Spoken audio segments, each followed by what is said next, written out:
खरं तर हा ब्लॉग मी काही दिवसांपूर्वी शूट केलेला आहे, पण त्याच्यानंतर माझी तब्येत इतकी बिघडली की मला याच्यामध्ये व्हॉइस ओव्हरच करता आला नाही. त्यामुळे हा ब्लॉग पेंडिंग पडला आणि आज थोडंसं बरं वाटते तर म्हटलं चला तुमच्यासोबत शेअर करावं. तसं पण भरपूर दिवस झालं चॅनलवरती आपल्या व्हिडिओज पण आलेले नाही आहेत, म्हणून म्हटलं चला नवीन उत्साहानं परत एकदा सुरुवात करूया. घरामधली कोणतीही व्यक्ती आजारी पडली तर घर अगदी शांत होतं, पण जेव्हा घरामध्ये स्त्री किंवा आई आजारी पडते ना तेव्हा अक्षरशः घर खायला उठतं. कशामुळे माहिती आहे? कारण घरामधली आई किंवा ती स्त्री असते ना तर ती घरामधलं हसतं खेळतं एक व्यक्तिमत्व असतं, हिंमत देणारं, घरामध्ये नवीन वातावरण क्रिएट करणारं व्यक्तिमत्व म्हणजे खरं तर आईवर का आपली.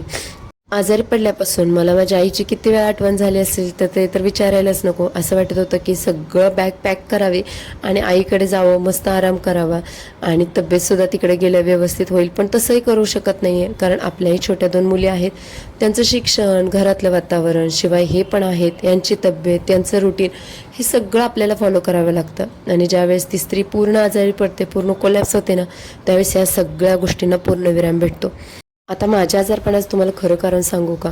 पुरेशी झोप नाही, जेवणाची टाळाटाळ, फक्त काम आणि काम, आणि या सगळ्या गोष्टींचा ताण आल्यामुळे ना मी खरं आजारी पडले. आता आजारपण म्हणजे काय? सर्दी, खोकला याच गोष्टी आहेत, पण त्या एवढ्या प्रमाणात वाढल्या की असं वाटत होतं की एखादी व्यक्ती जेव्हा जास्त आजारी पडल्यावर जशी कंडिशन होते ना त्याच्यापेक्षा जास्त बेकार कंडिशन माझी या आजारपणामध्ये झाली आणि मी ते स्वतः अनुभवलं.